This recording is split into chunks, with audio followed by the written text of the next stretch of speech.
finally.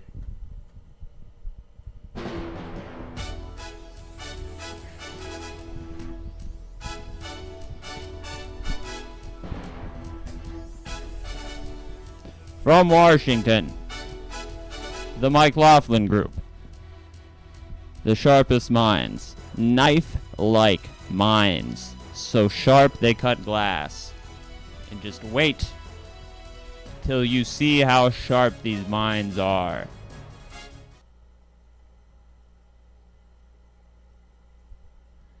Welcome to the MikeLaughlin Group. This week with me we are joined by Omega Double. Hello. Cartwright Griggs. Thanks for having me, MikeLaughlin. And Michael McDermott. Hey, hello. Issue 1. Issue 1. Allow me to get my shit together. Trump to AMLO. JK lol. There you go. A little bit better there. In response to President Trump's threat to put tariffs on Mexican goods, congressional Republicans voiced opposition in a threat to block Trump's policy after securing agreement from the Mexican government led by Andrés Manuel López Obrador to increase enforcement to curb irregular migration through Mexico.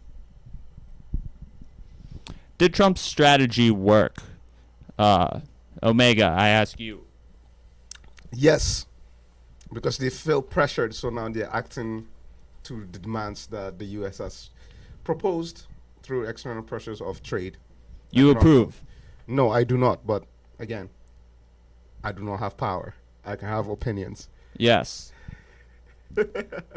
Cartwright, tell me. Well, yeah, I mean, I'm sure you saw the official presidential tweet about how the negotiations have worked exactly as designed, to the point that we no longer even need to extend the threat of tariffs, let alone the tariffs themselves. So I think, yeah, it's, nobody likes to admit it, or at least I like to admit it, but most people don't. But threats have a place in international politics, and that's, if we've learned nothing else from the presidency of Donald J. Trump, it is that.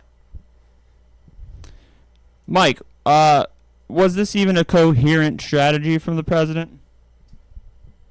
I think that's being a little lenient with the word coherent, but as far as in the Trump playbook, I think that this is something that we've seen before, bring the country up to the brink of some catastrophe, and then it being all self-made.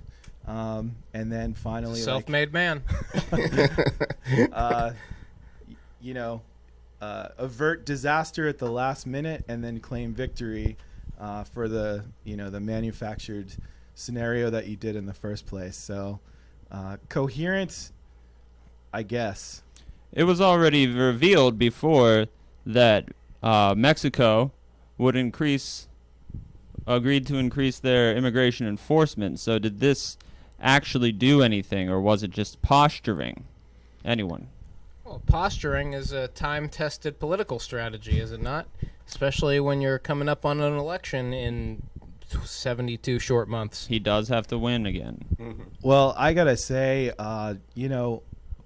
what is Mexico planning to do? Has there been anything in writing that says this is what we're going to do, as a result of this pressure put on by Trump of the tariffs? I haven't seen anything. They say it's coming, but, next week there's going to be something else in the news cycle that takes away our attention, and I have a feeling that we're not going to see anything practical, coming from Mexico in terms of border enforcement. And as far as I know, they're more concerned about their southern border and sending money and troops down there to Guatemala rather than do anything, with our border. So,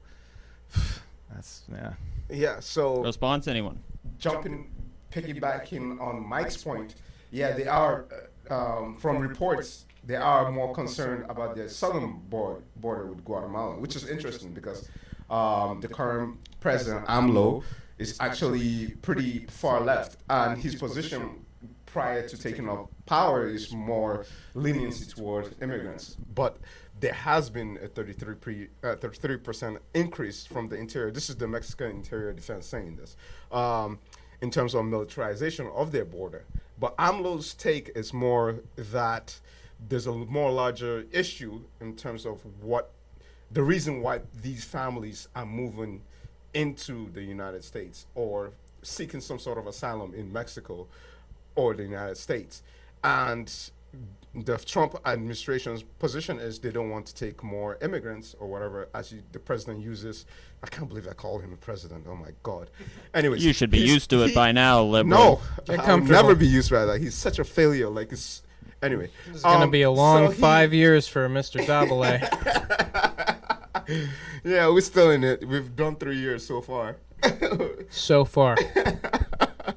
Yeah, so because of the pressures of the current administration, I think it's really affecting the way they're handling things in Mexico also. So it is definitely forcing the Mexican administration to be, more forceful in the way they deal with immigrants. Which it's a certain amount of it is still their purview. It's valid to say that protecting Mexico's southern border is a contribution to protecting the U.S.'s southern border, wouldn't you say? Oh, I would say.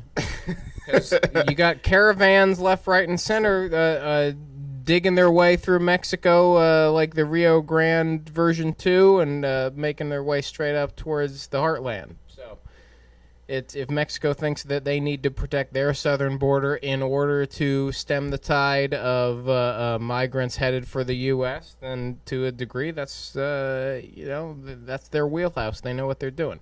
This whole thing, though, is a misplacement of the humanitarian, the element of the humanitarian crisis, right? It's been called that even by Trump, right? But the crisis isn't stopping the migrants from crossing into our border, or even stopping them from crossing into Mexico. It's the fact that they're leaving war-torn countries, and that they can't exist in their countries of origin without being persecuted, without being hunted, without being slaughtered. So anything other than focusing on those problems is going back to the original question. It is posturing, and it's a misplacement of the idea of humanitarian crisis. But surely we can leave the humanitarian issues to the humanitarians. And we know this administration does not care about any humanitarian. That's definitely true, right? Well, you're saying it's a Band-Aid on a bullet wound. Yes. Yeah, and it's the administration, chalking up a victory when there was no game to be played in the first place around this. Because everything was manufactured. I'm glad we're segueing into this early. I know you wanted to give me time to talk about this later on. An exclusive product review in the new Bullet and Barrel. Stick Right brand bullet Band-Aids. I mean, if you want to know if they really work on bullet wounds, by all means, they're on the top shelf of your local pharmacist's first aid aisle, because you're going to pay for them, and it's going to be, we'll tell you whether or not it's going to be worth it in the new issue. I heard they're up to 10% more effective in healing bullet wounds. Well, again, up to 10%. Well, our statisticians and first aid experts and field medics didn't pull any punches, and you'll read that review in the new issue. Well, there's a lot of data. So much data that we almost had to exceed our nominal page count, but our publisher, he's not going to allow that. But rest assured, you're going to know whether or not it's going to be money well spent. How does this deal differ from NAFTA, if at all, the USA-Mexico-Canada trade agreement? It just rolls off the tongue. Does this differ from NAFTA? Mike? Damn well better. Well, like I said, until I see anything in writing, it's hard to say, right? Because it's all just been communicated via talking heads and tweets. So I don't know. I mean, I know we're in an age where policy can be bestowed via tweet, but it's really hard to say what policy is going to look like without actually having documentation to back it up. So Sure, but obviously Mr. Trump ran partially on how much of a catastrophic failure NAFTA was, and I think a large part of the contingent that was really determined from Jump Street to vote against Senator Clinton, Secretary Clinton, Senator Secretary Clinton, really had NAFTA in mind, albeit 25 years later, because that did cost people jobs in the heartland of the United States. Omega, is this just a fancy rebrand of NAFTA, or is it significantly different? I think in terms of this current administration, you would say that this is just a rebranding thing. And piggyback of Mike said, and some of what Sam said also, I think it's just more, everything is manufactured, and there was not something that is written. Not in the United States, though. Yeah. those days are gone. Yeah. So I don't know. You just take it as it is. The administration is gonna say it's a good deal. Well, there are no real details for the average person to really look into it to see whether that's a good deal or not. And I do not, in terms of trade, I think he was just pressuring them because of the tariffs. So I do not think that is similar to NAFTA at all. It has no economic bearing. The economic catastrophe that was going to happen was just more he was going to increase the barriers on goods that were going to be traded between the United States of America and Mexico. $360 billion worth of goods. Yeah. So everything would have, like our guacamole would have been like $2, for one. For one scoop Avocado. at Chipotle, way ahead of you, Chief. Oh, maybe just an avocado, it would just be like $2, instead of 99 cents that now you get it at wherever grocery shop or wherever you buy it at. Well, my question is, what are we going to do with all that, all those goods that Mexico has, pushed over in the last couple of days in anticipation of the tariffs? Is the where's the produce going to go? Where's the food going to go? Where are the goods going to go? Is it just going to be sitting in some warehouse?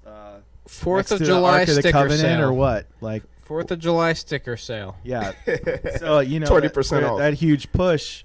Now things are all resolved apparently. So where's it all going to go? And how are we going to deal with all that? So I think that's a question to ask too. Well, I am the one who decides what questions to ask. Very sorry. I apologize.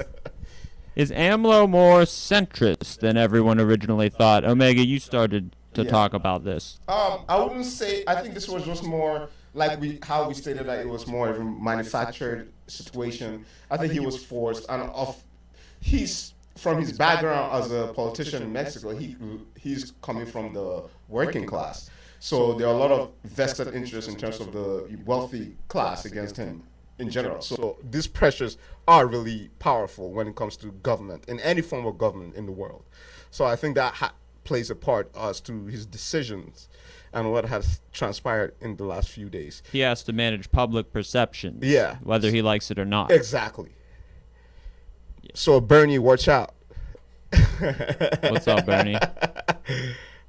I think we talked about this enough, and I get to decide that. So next issue.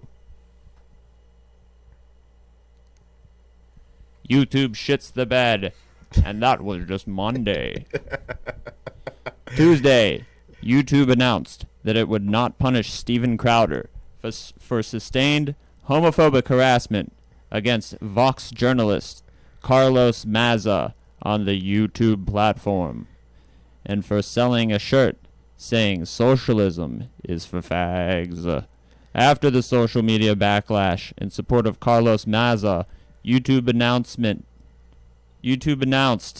that they had demonetized Crowder's channel. Thursday, YouTube began a crackdown against white nationalist and pedophile accounts, demonetizing journalists reporting on white supremacy as collateral damage. Friday, The Verge reported that LGBTQ plus employees at Google's YouTube division describe a toxic work environment in which employees cannot voice their concerns without fear of retaliation from management. The question is, why is YouTube fucking up so bad? Mike. Well, I think that they have not made a decision whether or not they want to be an element or a purveyor of, free and independent media and points of view, or just go to the money. So they're kind of in this tug of war with adhering to the parameters that they've originally set forth about the platform and chasing ad revenue. So until they make a firm decision on which interests they respect more, which I'd say often leads toward the ad revenue side, it's kind of them speaking out of both sides of their mouth. And same deal with YouTube, man. Like they're sending out tweets that then become policy, and it changes from day to day. So it's really been hard to follow. I mean, you gave a good breakdown of what's been going on this week, but there's no clear leadership and there's no clear direction as to what type of entity they want to be. And I don't know that they're really understanding of the actual power that they do have as a platform of communication. So they're kind of like messing around with it and figuring it out on the fly, it seems. Do they even have that ability? Cartwright. Which one? Yes. Also, to make policy for themselves. yes. Well, I mean, they have the ability to decide if they stand for free speech, if they stand for the more cosmopolitan cabal of people who control media elsewhere and are encroaching upon media on the internet, whether they want to honor their wishes. But the tug of war is a good analogy, because you're going to have interests vying for the right to decide what does or does not get aired in that public square, and YouTube is now a part of the public square. Omega. To go off of that, so YouTube is a private entity, but relies solely on the public for its viewership, for its revenue. Mm-hmm. Some of the public is private, though. That bears mentioning. Sure. So since YouTube is a private entity, is this really a free speech issue?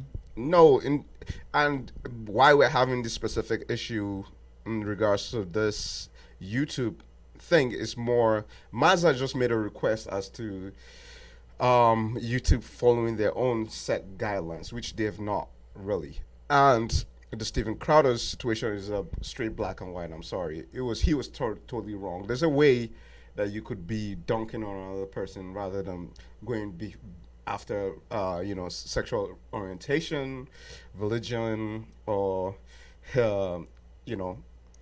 Political beliefs. His history. Like he's like a Mexican American, So But sure, look, there's a way to dunk on someone without using homophobic slurs. slurs. Yeah, but there are only so many hours in the day. So he's for the weak-minded, and I feel that they should have just deplatformed him and ended it as that. Period.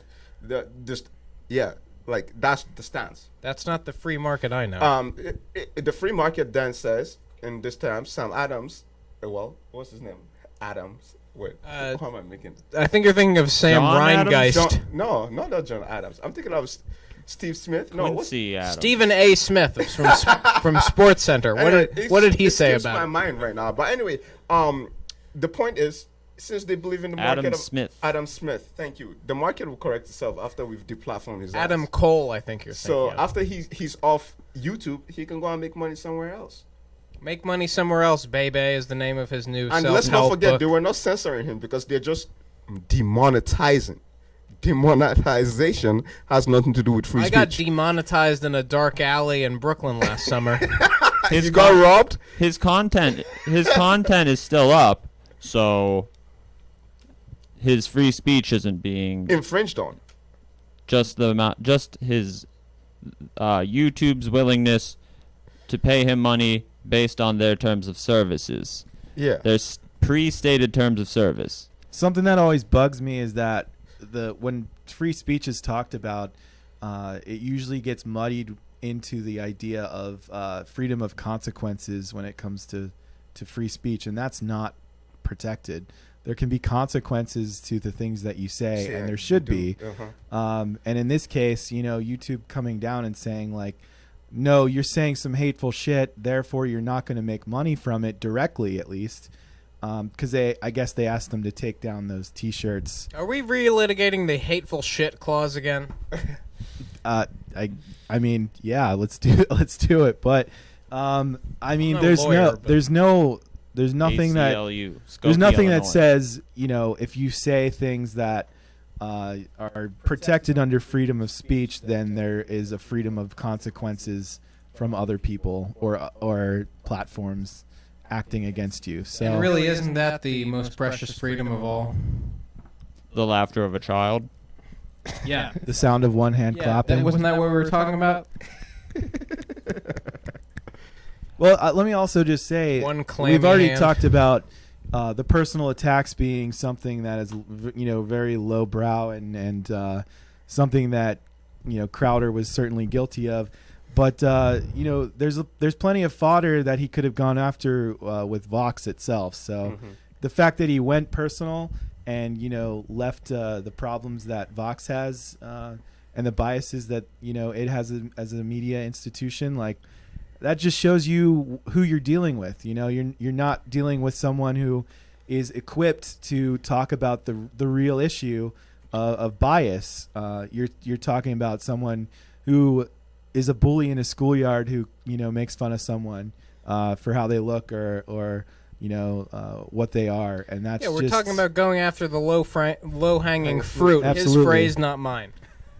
And let's not forget, Crowder is that type of dude that when he gets drunk at the bar, he's the most annoying dude at bar. before he's drunk. He Must be a different he's bar just than doing mine. it for the money. There's no intellectual, power there. He's like, I don't understand why these people are popular. Well, this It's brings baffling. up the question to me. What it makes me think: should YouTube and Facebook be regulated in ways that No. TV and radio are by No. the FCC? No? And Cartwright, you seem to have a strong opinion about this. No. No. Tell me why. Well, you're talking about regulating speech in the public square. In whose service is it to exact terms of what ideas are and are not permitted? In whose terms? Only the terms of someone whose interest it is in to control the thoughts and minds of the people engaging in public life, paying taxes, paying sales tax, which should be the only tax. I think we can agree on that. And it's just Interrupting in is no welcome. one's interest but the cabal of ruling class media conglomerates. We're not talking about the regulation of freedom of speech, though. We're talking about the regulation of the dissemination of freedom of speech, which are very different. Because, yes, you have the ability to say what you want to say, and you have the ability to, disseminate that opinion as you see fit. But it's under no one's obligation, YouTube or Facebook included, to allow certain opinions and or points of view to be spread on their platforms. Not So- if they have a publicly disclosed agenda to do something other than that, sure. But if they claim to provide a voice to everyone who wants to put their the new word is content out there and connect with people accessing the website all around the world, then in whose interest is it, regardless of who has the right or not? Because we all have the right to make decisions about our own products that we're selling on the marketplace. But in whose interest is it to dictate terms, trim the proverbial fat as he or she sees fit before it is disseminated publicly? I definitely agree with you that giving this power to Facebook and YouTube as the purveyor of what types of opinions and facts, or let's say alternative facts, do make it through, that is problematic at best. But when you look at the average person, when you look at the average media consumer, the average Facebook user, and how much time they're spending with the content that's out there, I think that there becomes a next question or a next step that goes,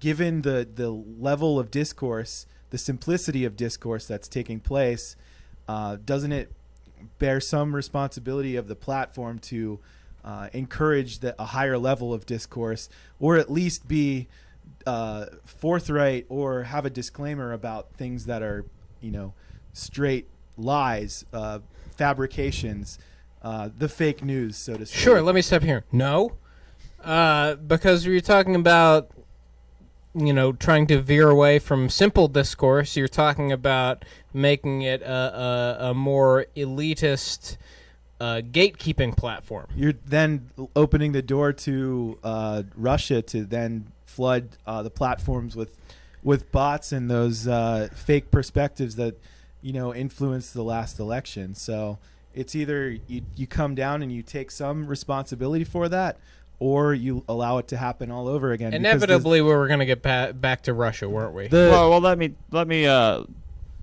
throw some brakes on this conversation here. Why? And go back to when you're saying the amount of people that rely on YouTube and Facebook for their information. When it starts to surpass television and radio, does the government have a really vested interest in putting in some basic regulations? Omega.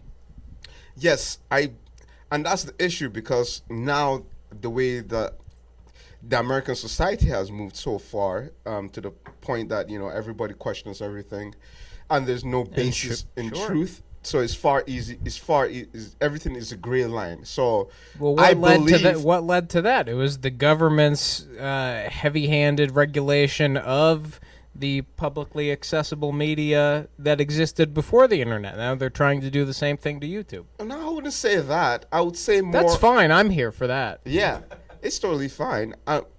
What I'm saying is, because the way people are taught to believe that corporations have some sort of inherent right as human beings do, it blurs the light between what is free speech and what the government can do and cannot do. And then that's not what I learned. That's not what I learned from Disney's Marvel's Captain America. And then there's the legal arm of society where it protects those rights. But now when it comes to protecting the rights, it protects the corporation as much as it protects a human being. And sometimes these corporations, let's not forget, these are corporations. It's someone else's business. A corporation exists only to make money, nothing else. So YouTube will just maximize their profits, even if it means going against their terms of services. Exactly. So it does not really matter. So that's why it's far easier for everybody to believe in these ideas where, a corporation will say, this is a gray line, blah, blah, blah. And everything should be left to the market. The market obviously now is in a conundrum as to what exactly is going on. Of course, something as powerful as government has to come in this point. That's where, because the corporation will act to maximize its profit. It doesn't care, So all the it won't self-regulate. Yeah, it would not. No matter how hard you believe in that theory, no matter how it's time and tested. So, anyway, this is just really bizarre. in my point of view, the way I see it, is a very bizarre take of it. So the government should be able to be to have rules and regulation in this sense. But obviously, our brothers on the right who do have power right now actually believe in a small government that does not function. So if your government is like handicapped, nothing is ever going to be solved. They're just going to be in conundrum like the corporations are. And this does bring us back to Russia. Because Look how surprised I am. what plan, what steps, what actions is the government taking to ensure that the hacking that has been determined by every agency is pretty much widely accepted by the majority of the public as taking place in the 2006 elections?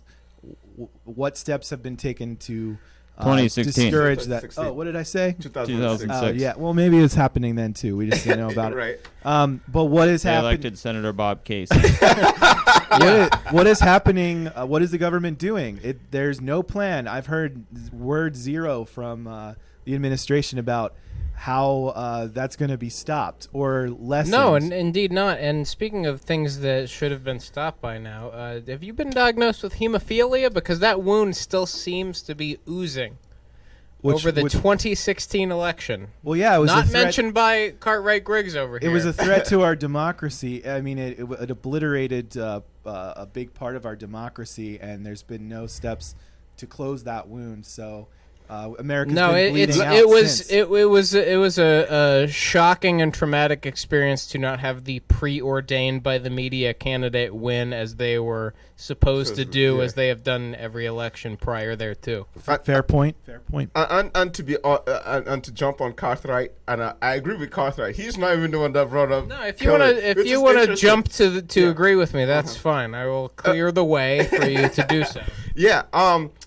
Let's not forget the United States government is not like some sort of great white knight in this term. We influence They elections. influence white part elections. is- the Right white now, part they're is right. currently influencing a lot of countries' elections globally as we speak. So this is not a big deal. Generally accepted. Yeah, and it's generally expected. And the mean, media would not I'm- make haywire about You're it. gonna have imitators so- when you're this successful. Exactly. So they should not be acting as if like a Russian bot is a big deal. They do far worse and they do more. Like Yeah. with the FBI and the CIA. So like this is not a big deal. And like Cartwright said, this is so 2016. And It's so 2008. yeah, so I mean, we're glad Hillary's Shout not out in the Fergie. conversation anymore. But at the same time, I think it's just something that we shouldn't spend our energy talking about anymore. What about when it happens again? Well, I think they have measures. It will happen. Exactly. Yeah, I mean, they're very powerful nations other than the United States of America. Russia being one, China being one, and they can do whatever they want with their own Russia, China, third and Israel arm of- all. exactly, and other arms of their government, just like how the United States uses its sovereignty. So what baffles me is like when a foreign, nation does that to you. Why are you so baffled? You do this constantly. This is all the imperialist state does. I don't think we were baffled, or I don't think the government was baffled by it, but the people having it so, shoved in our faces. I think the people were baffled as to understanding that was happening to us. Because it only hurts when it affects you, right? So I think it's just odd. Because my thing is, my background is not more that I brought up in America or whatever. So it seems like I'm hating America. I'm not being hateful or whatever. I'm just, it's just like an odd way of looking at it. Believe me, I go hard against the way the African nations rule themselves, even Nigeria specifically, because we're a banana republic by definition of what a banana republic is. We're controlled by corporations. And those corporations Really nice pants. and those corporations are not Nigerian. They're all foreign entities. They're all foreign firms. And guess where? United States of America. Oh, yeah. Most conflicts are from all these corporations. Oil companies, specifically. Well, there's BP. I don't know what they're called. They've all burnt. There's Halliburton. There's Exxon. There's Shell. You name them. That's Royal Dutch, though. Shell is Royal Dutch. But I don't know. The ways that, all these conglomerates, joined together these days. They're multinational Yeah, exactly. now. So you never know who actually owns it, because some of them own each other by like some percentage. Old European habits die hard. Let's close out this part of the conversation. What's the best YouTube channel, Mike? I like Wisecrack a lot. What? I thought you were gonna say MikeLaughlin group. Damn. I thought that was a foregone conclusion. Wisecrack. What's on that one? They do like philosophy of current What if media Socrates or had smoked movies. crack cocaine? Wisecrack. There you go. Yeah. Nice. That's pun. a good show. Yeah. They take deep dives into films and books and bring a lot of philosophy into current trends and stuff like that. Interesting. Yeah. Good suggestion. Cartwright. Well, aside from BNB TV and our hosts, including many illustrious, disgraced former colonels from the early Gulf War conflicts, Jesse Ventura's Arty Channel comes to mind. The World According to Jesse. The World According to Jesse. Because if you want to hear the things that the federal government doesn't want you to know, even though it's a matter of public record, then that's what you're going to want to tune into. He had to go to Russia to get his free speech. He had to go to Russia to be allotted the free speech currency to disseminate these certain ideas that the coastal elites and that the cosmopolitan overlords of the media do not want people to know about certain anomalously tall broadcasting towers in Alaska, but don't get me started. But yes. Omega, do you have a favorite YouTube channel? I have several, actually. But I'll go number one. Democracy at Work is a very good show. Very, very Sounds good. good. And people that believe in strong institutions should watch Democracy at Work. And my favorite one for dialectical takes on current, general, YouTube shows will be the Michael Brooks Show, because he has a more international perspective. No relation to David, right? No. Okay, I'll check it out. Don't worry, you and I both. I don't like David Brooks either. He's so old. that was so ageist. Not as old as me. Yeah, and shouts out to TMBS too. Michael, love your work, and I think Majority Report. Yeah, Sam Cedar. Sam Cedar. I like ContraPoints. That lady's Shouts out to ContraPoints. She Real always, firecracker. that's a attractive woman. yeah, she's always on. I haven't seen the early videos though, so I don't. Before her transformation. Wait, what do you mean by that? Yeah, because she was going through a process, right? Anyway, I don't, disregard what I said. I don't understand. She's changing party affiliation, I think Omega is referring to. Oh, okay. Next, Everybody has an awakening now and again. next issue. Wait. How does we get that one? There we go. Alexandria's Quest. Is AOC on shrooms? Friday. Representative Alexandria Ocasio-Cortez filed legislation to remove legal restrictions preventing scientists from researching the effects of psychedelic drugs with treatment potential for end-of-life care and PTSD. The legislation would affect research on drugs like psilocybin mushrooms, MDMA, sometimes known as ecstasy, and cannabis. Mike, is she fucking high? Well, probably. I mean, That's pretty cool. yeah, right. I mean, she's young, she's hip, she's probably stoned, right? But my question is, does she have to do all of the work? I mean, she's taken on a lot of stuff, and it hasn't thus far, but there's going to get a time where she's going to need to focus on one and leave, some of the other work to some of the other government representatives, just because of time and workload, etc. I mean, it's going to catch up to her. But in terms of what this is putting forth, I mean, who's going to argue that someone who's experiencing extreme pain and at the end of their life can't have some alleviation by taking a magic trip, you know? Amen. And who would argue that? Nancy Pelosi. But I thought that was a rhetorical question, so in case it was, I retract my answer. Go ahead. No, I mean, it's widely documented and pretty well known about how the pharmaceutical industry protects itself and limits so-called natural substances from being, put into medical practice because they're harder to regulate and they're harder to make money off of. Not to mention the textile industry. Yeah, absolutely.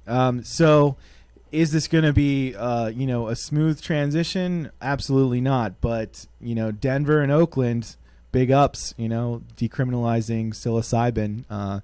It's a step in the right direction. AOC bringing it to a bigger audience. I mean, that's great. Omega? Yeah, I think it's Is also she fucking high? Yeah. No. Yeah, like you said, she's the right person. And at the same time, she might get tired. Let's not forget she's just been there for 6 months, and look at how much she's done. So I think she just needs a very strong caucus to back her. It's almost like people that come from the service industry have a more really empathy. good work ethic. Huh. It's weird how that works because Joe Crowley thinks otherwise because she was just an annoying, resident officer. Millennial. Yeah. So, yeah. How can a bartender tell you policy? I don't know how that works. Hey, even a broken millennial clock can be right a couple times a day. And that's the case when you're talking about decriminalizing substances that I don't care who is opposed to it in terms of the ruling class cosmopolitan pharmaceutical industry. Even AOC's clock that's stuck on 420 is right twice a day. What good could this possibly serve Cartwright? Well, the idea of decriminalizing substances, we don't want the prison population to grow unless we own stock in detention companies or administration companies who work for detention companies, which I do not. So I personally have no interest in seeing the prison population grow or even sustain its current level. So Can't buy guns in prison. Exactly, you can't buy barely. You can I if mean, you know the right you're people. Certainly, You can't vote. You're certainly restrained with regards to buying guns in prison, and that is a threat to everyone's freedom. Everyone's freedom via your paycheck. Well, I mean, tongue-in-cheek comments aside, it's anytime someone's buying power is hobbled in a representative capitalist society, then it's a threat to the freedom of everyone from coast to coast. How do we know these scientists aren't just doing the drugs? Mike. Well, I mean, they might be, and that's okay too. Federal tax dollars going to get scientists high No, when our roads Research. and bridges are crumbling. no, we're Just talking get rid about of the taxes, weekends. and then they can do it on their own time. Scientists have lives too. They want to go to the park and get stoned and hang out and ponder the quandaries of the universe, just like And that's the rest another of us. problem. Parks. Can't everyone just buy several acres for themselves And to stay there? experiment with various chemicals? That's a good point. You don't hear it on C-SPAN ever. And you know who pays for these parks? I do. You do. But the research that has been done, personal and or funded before these substances were criminalized, points in the direction that we're now seeing, come to light a little bit more. That there is an increased awareness and an empathetic quality that comes when you take a psychoactive substance like psilocybin, and there is there is an inherent good to people being more empathetic with one another. So, more power to them, and sign me up. When the trials come to California, I'll be first in line. So I knew we shouldn't have had a Californian on the show. Are the scientists just doing the drugs, Cartwright? Well, I mean, they got to be doing more than drugs. They've obviously sunk a lot of time and money into their education, so I assume they weren't working strictly towards a living that included going to these publicly funded parks, as you referred to earlier, and just busking and putting out a surgical mask, trying to collect loose change and dollar bills in it, and saying, I'll give you a research statistic for half the cost of my next hit of whatever MDM 4000. So, but as you referred to earlier, in one's free time, one is free to spend their time freely. What are your favorite drugs? For me, that's Metamucil. Omega. Mary J. Mary J. I've heard of it. Blige. I've heard of it. I don't know what it is. Tell me, what is it? Oh, it's just from a herb that you get from the earth. Ah, yes, like oregano. Yeah, and you just smoke it. Okay. Tried it, not a fan. It made me question my belief in the absolute importance of property taxes being eliminated. And that's dangerous to keeping a stable, well-rounded mind. And a healthy society based on capitalism. Thank you. Favorite drug? Mike. Well, as mentioned, I do live in California, and marijuana is recreationally and medically legal, and I'm an avid user. And This is so weird. I know. How many people are watching right now? Right. But yeah, I've seen benefits in my life for many ways, and to deny someone that just because you can't make money off of it is wrong. And I think that the country is leaning in that direction, and I do think that is going to be, prohibition of marijuana will be a thing in the past in, I'd say, 20 years, 15 years perhaps. So, and we can have all kinds of period television about marijuana being illegal. Yeah, the green, or the anti-green years on HBO. Boardwalk Empire for weed. Yeah. Yeah. I guess that was just The Wire. Bless you. And isn't it legal in Amsterdam? And they're doing pretty well after all these years. It's interesting, isn't it? Yeah. Portugal too. Mm-hmm. The decriminalization of Of drugs of all drugs in Portugal. Oh yeah. All drugs in Portugal. You're right. Led to a decrease in criminal activity, and not just because doing drugs is not a crime anymore, but And let's not forget malicious criminal activity as well. So the International Monetary Fund let them actually go into debt. Did not allow them to get a free off for their debt, and now their economy is doing really, really well, despite what the International Monetary Fund said to them. The IMF's doormat temperament aside, obviously it's a good idea to provide more personal freedom to people, and obviously the fewer restrictions one has to rage against in the pursuit of personal freedom, the more time you'll have to devote yourself to productive capitalist life. Well put. I do want to just add that we're talking about the decriminalization of substances that by nature aren't addictive, but if we were to think about decriminalization of the addictive substances, we would have to have a larger conversation about mental and physical health initiatives being put in place to help addiction, to help users. Education, treatment centers. Absolutely, all I of could the see above. being tempted to think so, but actually, no, we don't need to. It turned out. God will sort them out eventually. Yeah, that the unseen hand of God. Adam Smith talked about it. That's that same hand. Yeah, very invisible but very powerful, yet powerful.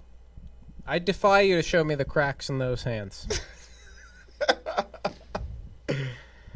All right, well, I think that does it all for today. We had a good conversation, despite some far left opinions that make me uncomfortable.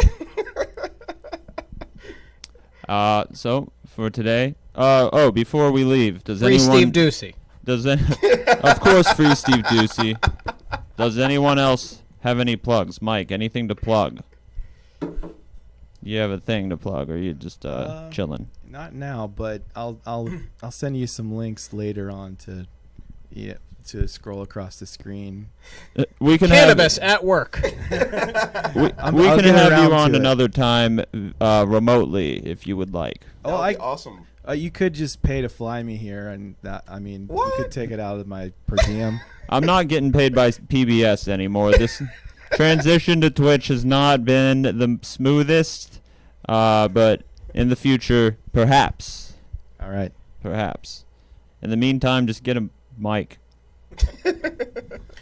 Future platforms will provide you with new forms of income in the future. Bullet and barrel, for instance. You guys are moving. I'm telling you, You still working exclusives. on that app? The B&B app? Well, we're shopping around for Developers? developers, programmers. We're only interested in the best. Omega, anything? Well, You as wanna can say? see, I'm wearing a Crucial shirt.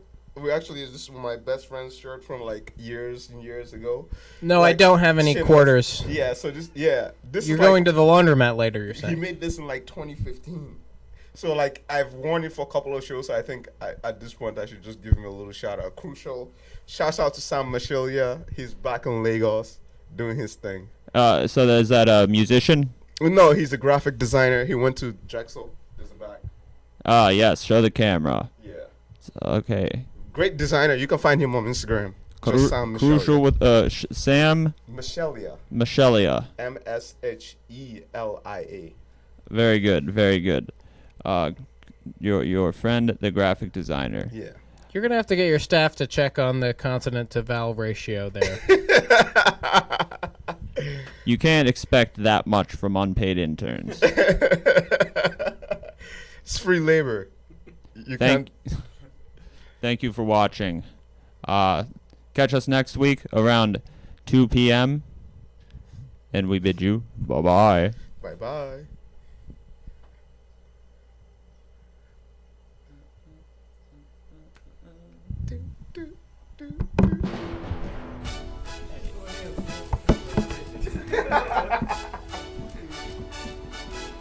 Woo, that was an awesome show, man. Oh, yeah. For real, you should be on cam for our show. We're trying to expand, man. I will. Like all my coworkers, I have 2 coworkers now that are really interested in watching to what I have to say or what other people have to say. I was like, oh god, Yeah. they're gonna think I'm an idiot. No, dude, you had great.